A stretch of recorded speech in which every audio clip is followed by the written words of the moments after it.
Hello and welcome to Politics Today. I'm Farrukh Pitafi. Today we are going to talk about Pakistan's economics and monetary policy. It is important because there are many issues that one has to actually look at. On one side, if you are looking at how media covers the story, the value of dollar keeps on appreciating. Rupee has taken a tumble.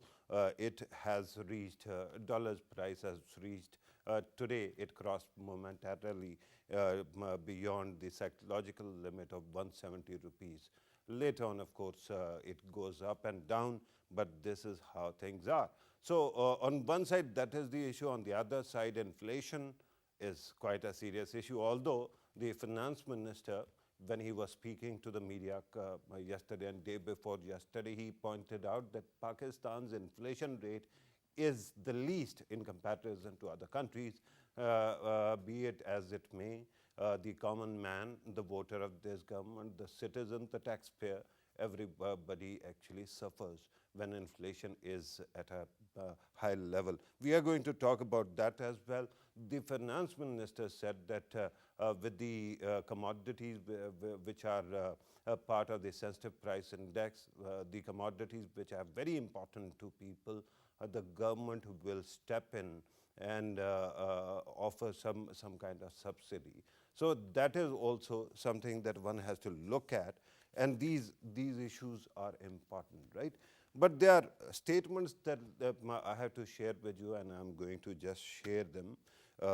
Let me quote the finance minister, who says the government will start giving targeted subsidy on basic food items for food commodities from this month, which will cover 35% to 40% population of the country. Shaukat Tareen, the finance minister of Pakistan. The increase in international prices during the past couple of years was due to low food production and high demand owing to COVID-19 and supply chain disruption. Again, this is his quote. There are two other very important quotes. The government is working for turnaround of loss-making state-owned enterprises. The government will establish a board and privatization commission, which consists of world-class professionals. The board will stabilize the SOEs before their privatization. And then he went on to say, the government is focusing on bolstering the agricultural production in the medium to long-term. Commodity warehouses, cold storages, and agri-malls will be established with the aim to eliminate the role of middleman and ensure that the farmers get due price for their products. The strategic reserves of major commodities are also being built in order to ensure smooth supplies in the market. So these are the quotes that we had to share with you. And then, of course, I'm going to introduce the panel we have today. In the studio, I am joined by Ali Salman Saab, who is Executive Director of Prime Institute, an economist. Thank you very much, sir, for being part of the program. On Skype, I am joined by Dr. Salman Shah Saab, who is a former federal finance minister, advises the Punjab government. Dr. Salman Shah, thank you very much, sir, for being part of the program. Dr. Abid Qayyum Saleri, member Prime Minister's Economic Advisory Council, also head of SDPI, joins us on Skype as well. Thank you very much, sir, for being part of the program. With your permission, Ali Salman Saab and Dr. Salman Saab, let me start with Dr. Abid Qayyum Saleri. Dr. Saab, I want you to actually give us an overview of the economy. Where do you think it is standing right now? Thank you. Farrukh, I think overview of the economy, that depends which political spectrum you are placed at right now. Either you are part of opposition benches or you are part of treasury benches. But more than politics, overview of economy depends on which income quantile that one belongs to. And if one is part of top 20% quintile of Pakistani's economy, of course, no matter whatever happens, everything is all well, nothing to worry about. The 40% bottom quintile, they were worried, but today's statement, which was quoted in the media by Shaukat Tareen Saab, I think that must have given them a hope.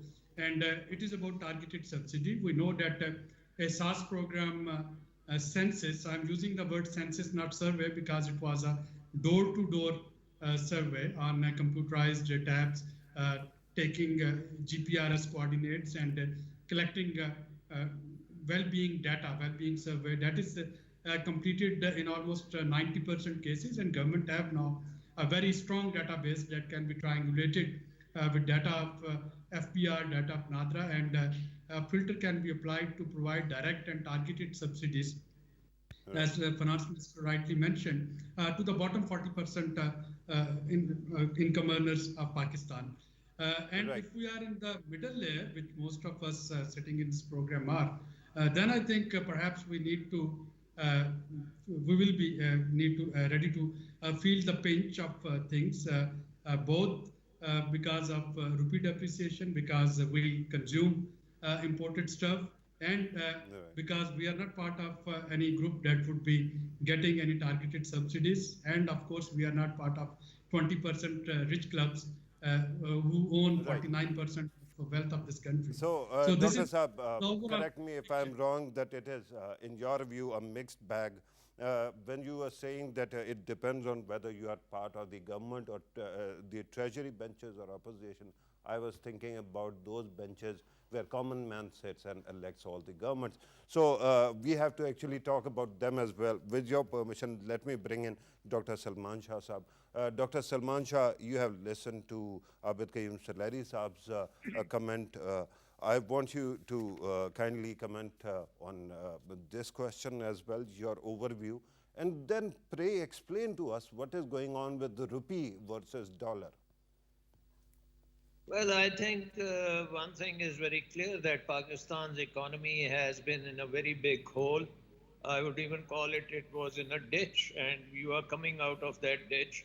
And the last 3 years have been very, very painful. And as you can see that the IMF program, which we have now in place, which is probably also suspended because of the corona pandemic, but it may also come on board. But 2 or 3 things have happened in that program. One is that the exchange rate is now market determined, which is a very positive thing for the economy, that in the sense that the supply and demand of dollars will determine the exchange rate. Now, what has happened because of this, that it, naturally we are a very import-dependent country.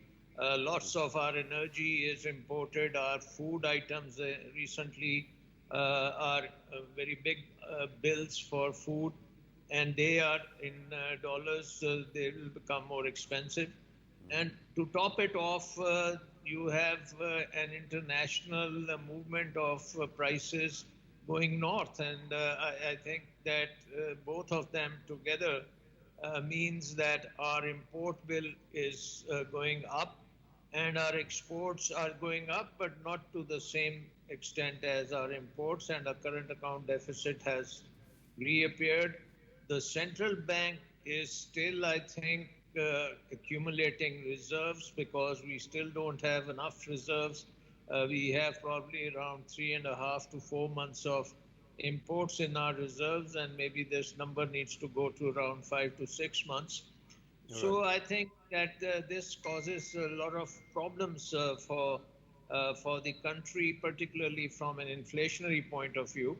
And it becomes a very political kind of hot potato, because the opposition then takes the government to task on this, and they know very well that the government hands are kind of tied, and they print the dollars.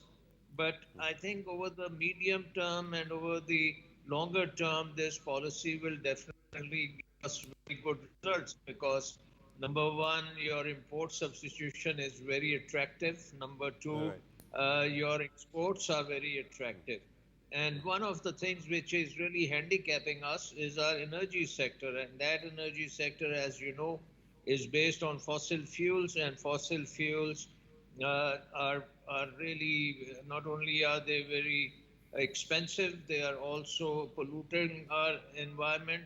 and we have contracts which are very Right.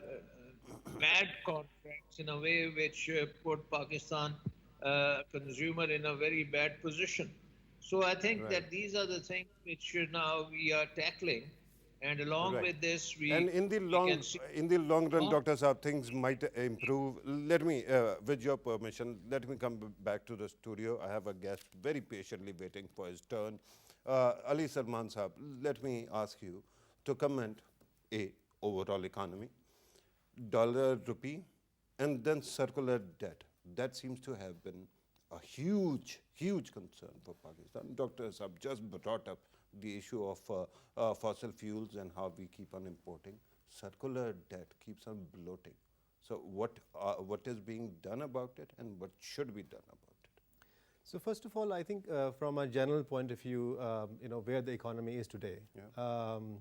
I recently wrote an article in which I sort of summarized the situation of our like 3 years economic performance by explaining that we should understand the economy as a system where we have a government, private sector, and household. All right. So all the three actually subsystems then constitute the overall economic system. All right. And I would give reasonably like B plus score as far as the government managing its finances is concerned. Okay. It started from like a huge current account deficit of $20 billion, achieved reasonable surplus. Now we are again in deficit, but I think it has done well by also decreasing the fiscal deficit over last 3 years.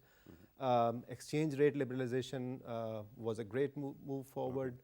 On the other hand, I think the private sector has been a mixed bag, I would say, because on one hand we had COVID situation, we had increase of unemployment due to the partial lockdown and also the world crisis. And at that time, economy was actually contracting. Right? And economy was contracting. And if you look at the economics of household, certainly inflation is a major concern. Right. But then inflation has also two components. While we are sitting in cities, we generally look at inflation only from our perspective because it has it has more weightage on the political, in terms of political stability.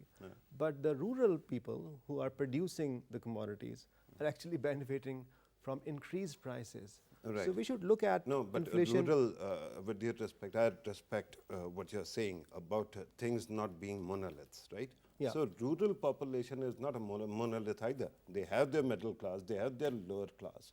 Do you think that inflation is going to hit them any less? The large percentage of our rural population is small farmers, right? Okay. And 90% of the ownership of farms are actually small farms. So but actually they there is benefit. a lower cadre also. There is a lower cadre. There are also landless peasants, there landless are landless, but they're also being employed. When you have more agriculture activity in the farms, obviously they are working.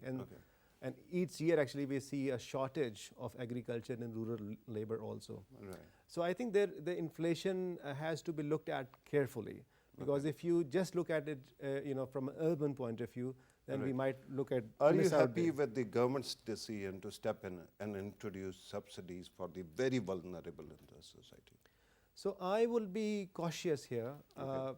What we have seen is that subsidies tend to favor those people who deserve less of it.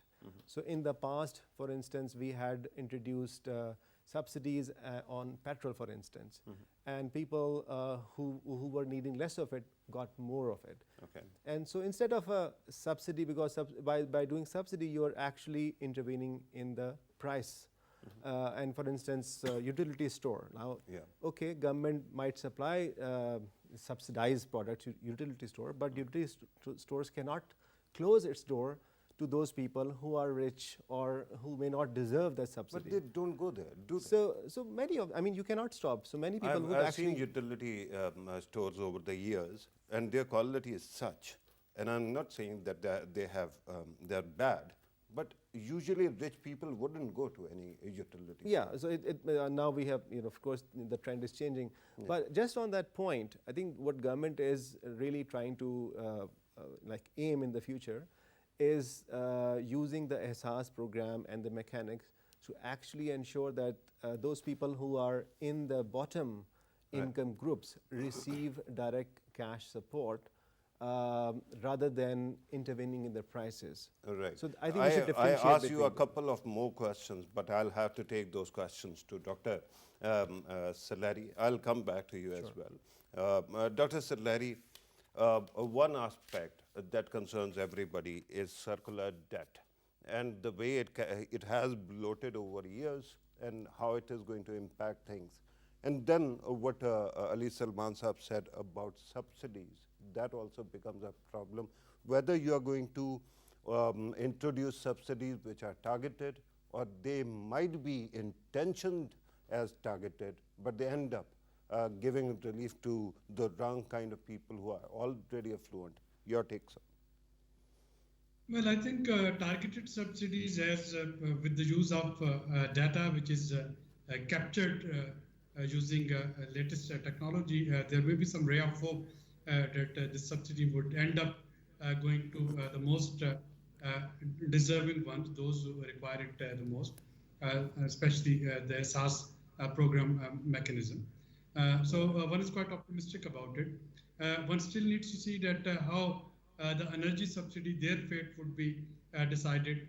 Of course, IMF and many other multilateral funders, they are asking us about targeted subsidy in energy sector regime as well. And government needs to come up with some sort of foolproof mechanism for it. But coming to your energy sector debt management, I think progress is being made. And the important bottleneck of getting NAB's permission to make payment to the power producers, private power producers who had installed their plants under power policy of 1995-2002. That is quite a significant step in it. So once the government pays them, they would be able to renegotiate some of their terms of trade, and that would bring some of the deferred payments, reduce some of the deferred payments. Once that landmark is achieved, government would be able to then negotiate with its own domestic power producers, which is one of the preconditions to negotiate with CPEC-based power producers. So when China is contacted to renegotiate some of its power tariff agreements with us, China's condition was that first we have to implement these renegotiation with the pre-existing power producers. So I hope that some progress would be made towards it. But the second aspect of it is going clean and green using renewable energy sources. I hope this COP26, which is going to happen in Glasgow, where Prime Minister is also going to attend, that would turn into a major global event where the global north, they would be able to provide technology to countries like Pakistan. So if not... Dr. Saab, I'm glad that there is an element of optimism that everybody is talking about fixes and solutions. I will request all of you, whenever I come to you, sir, to give me a timeline also. How quickly will these fixes actually start impacting the system? Because circular debt is a big concern. We keep on hearing about renegotiating the arrangements with various IPPs, the cost of import and rest of these things, but we still have a lot to do. How soon do you think that circular debt can be fixed? Well, at least it would start the accumulation of new circular debt. That can be tamed. From this winter, you will find this proposal of Energy Minister, whereby tariff of energy usage would be reduced so that people, they can rely more on electricity for their heating purposes in winter rather than relying on gas. So instead of paying capacity payment charges to the power producers for not paying electricity from them, government has taken this decision to provide that relief to consumers so that consumers, they can consume more electricity during winter when it's a non-peak season, and that would A, save government spending on capacity payment charges, and B, save government spending on gas import, which would be a new headache. So by the winters, we are going to see some improvement, but how much improvement, we still have to actually look at that. Allow me to go to Dr. Salman Shah. Dr. Saab, you were listening to all the comments made. On one side, circular debt. On the other side, SOEs, they are a huge concern as well. We keep on talking about reforming them, but you have been minister in the past, you know, there seems to be an element of inertia that rides many of these organizations. How do you think these problems can be fixed, and quickly so? Because we haven't seen in the past 10, 20 years any evidence that it can be fixed very quickly without divestment. Yeah, I think you are right, and I am not very optimistic about the energy sector because, I mean, if you look at the prices over there, the current average price is around 25 rupees per unit, and if we can go to renewables, it can come down to around 10 rupees a unit. So I think there is a huge gap, and I think that unless we take some very strong measures to cap this and roll back the fossil fuel industry and encourage our renewable energy, which can come in very quickly. So even now I see that the not enough room is being created for solar, and I think we need to ensure that in the next 3 years we can really induct solar in a very big way. Already this government is investing in hydel.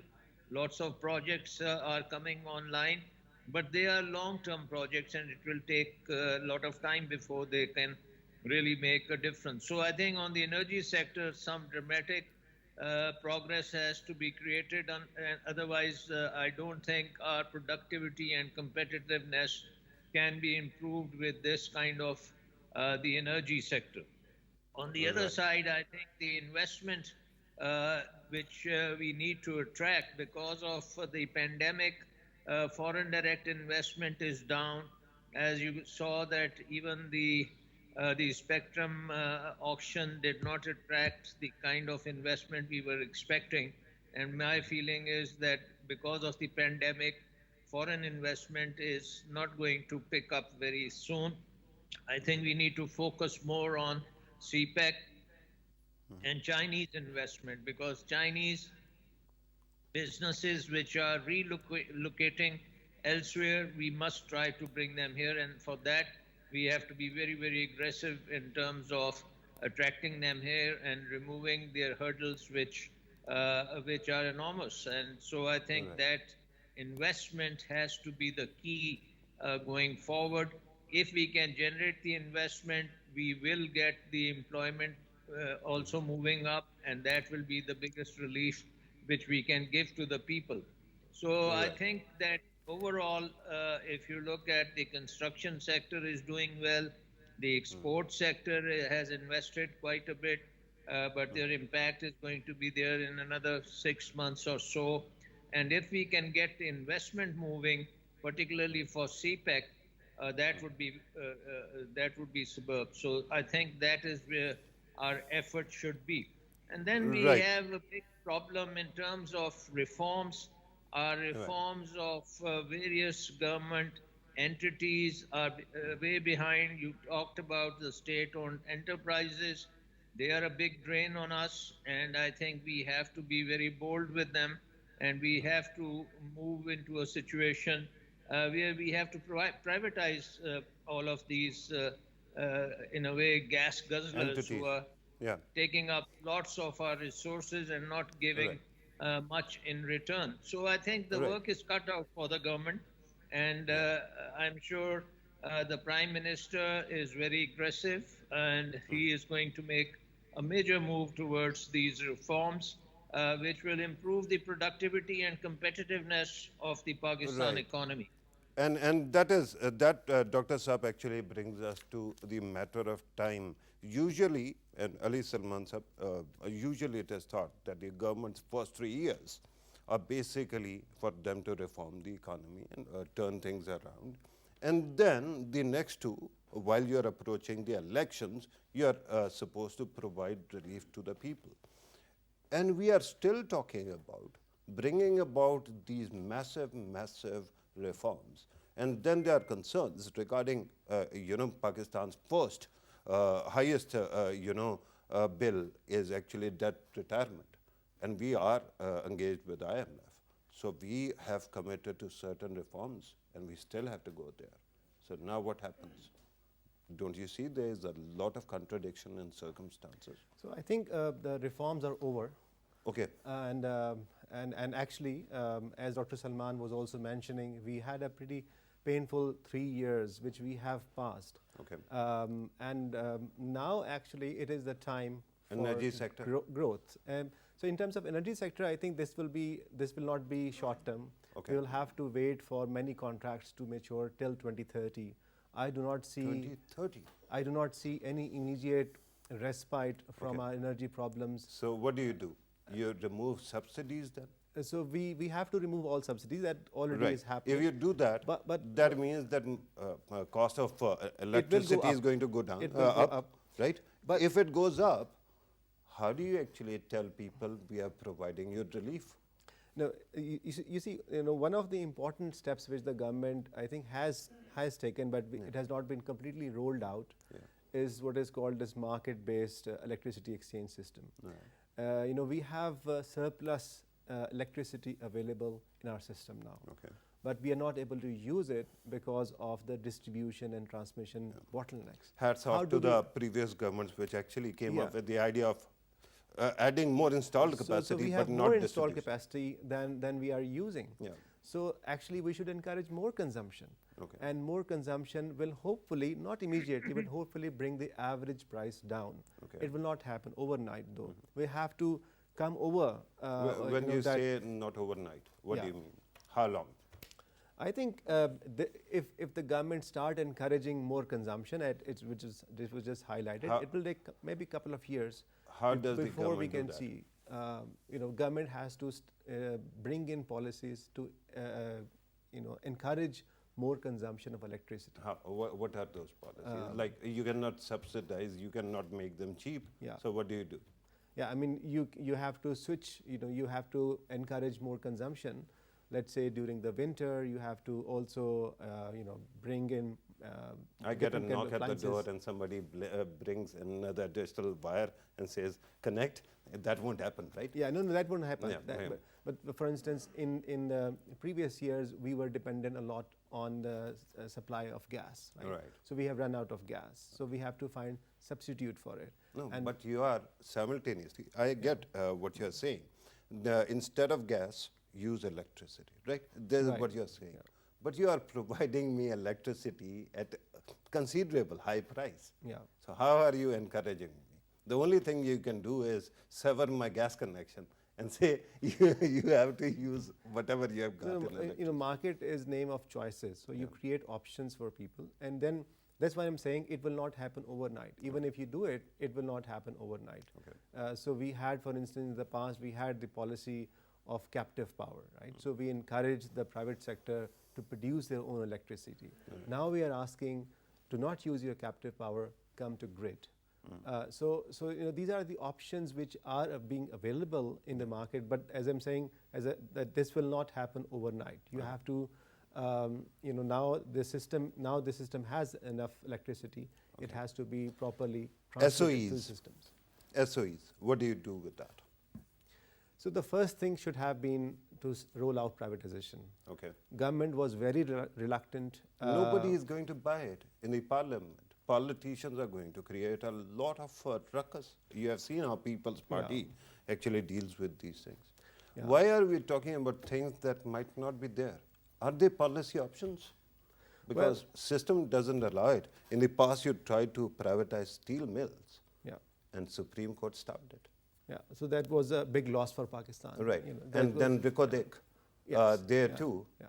In the end, we lost the investment, and we had to. We are we have asked to we pay a have- fine. We have to respect international contracts. Yeah. Right? So you see, in terms of so any of these SOEs, the political capital has to be spent on reforms. This is not going to be very popular. Maybe the time has already passed for these steps, but still, I think we should give. I'm happy that later on you said that the time might have passed, Yeah. because when earlier I asked about reforms, you said reforms are over. Yeah. And we still are talking about reforms. Yeah, that's right. Yeah, no, I agree with that. That's what I'm saying, that the best time was, to be done in like first couple of years. Okay. So we should have rolled out the privatization of steel mill. We should have taken all the protests, and so the government should have handled it.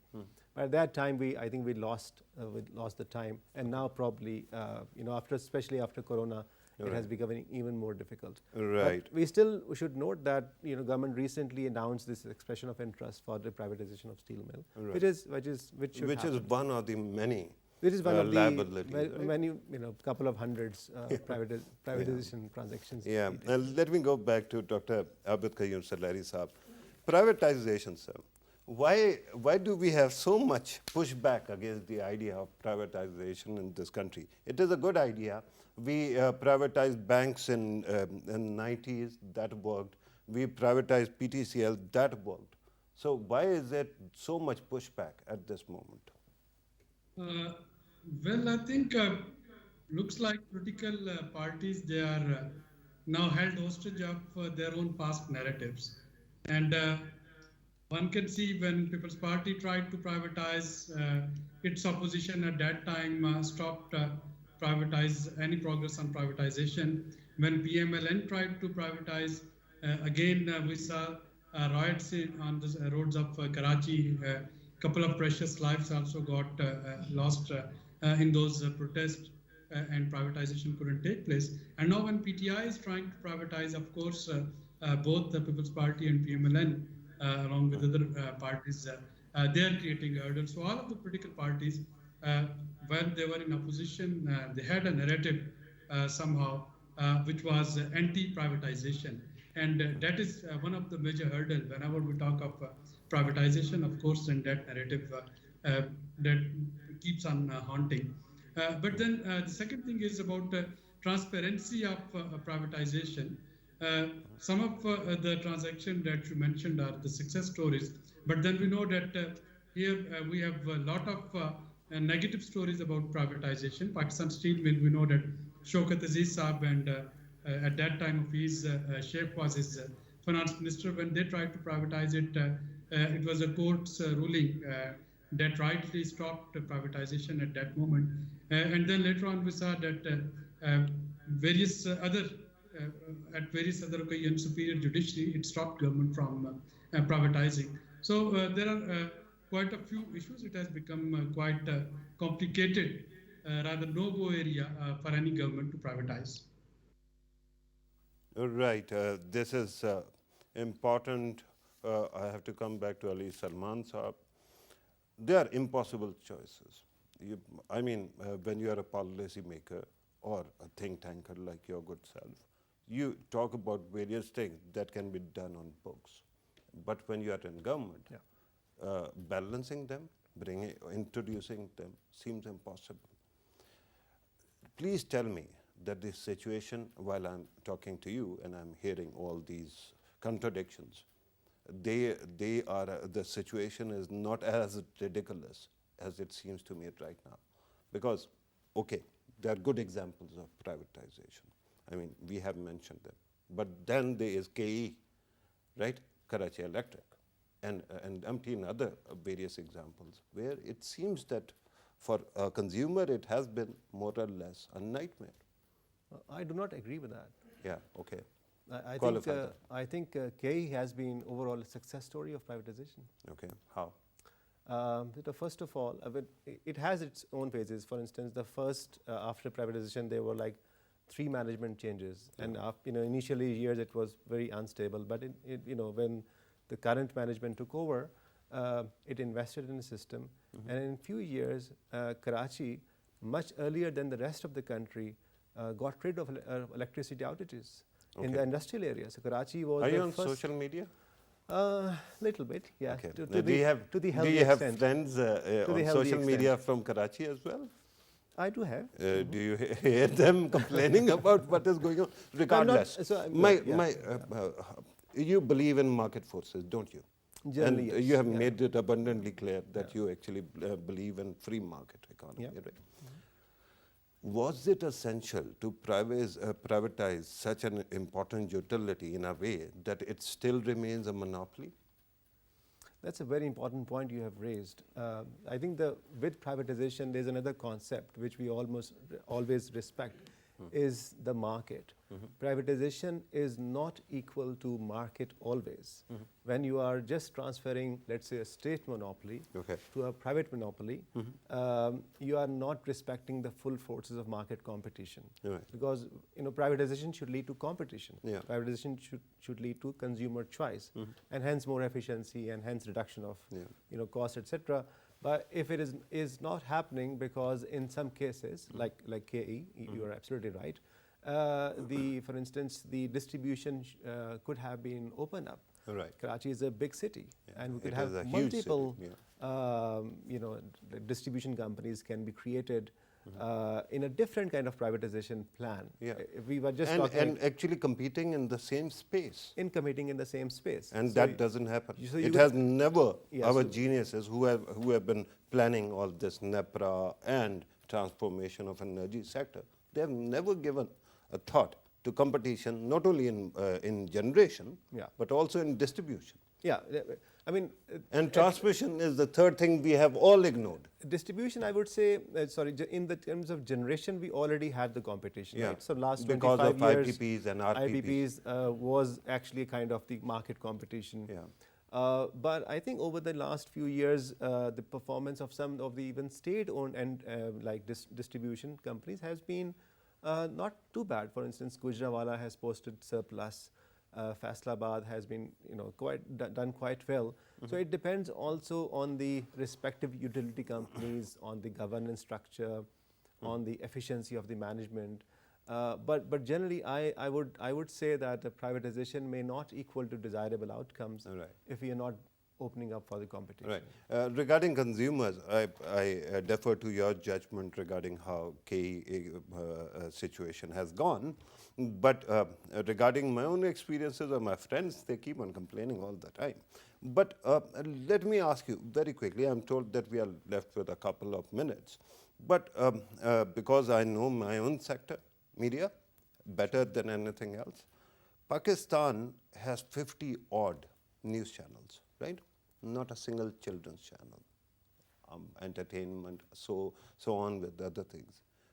If market forces know what is happening and they work, what is wrong with our economy? Because most of the people keep on doing exactly the same thing, keep on going for copycat examples rather than investing in news sector. Is there something fundamentally wrong with our market forces at this moment? Farrukh, while I am a fan of market, let me make a general statement that we have not really opened up this country to market in true sense. Right? So we still have government everywhere or in most of the sectors. If not directly, then indirectly through regulation, through taxes, and through many other measures, we still have a heavy footprint of the government. And I am of the view that some of these sectors can still be improved if you let the market play its force. No, but you don't agree that there is herd instinct in our market at all? That I open a shop, and if you're going to invest, you're going to sit next to my shop if I'm profitable and open exactly the same shop rather than actually investing in some complementing business. All businesses are not necessarily driven by innovation. Businesses are driven by profits. Right? So and imagination also? Sometimes. Imagination is not necessary for profit making.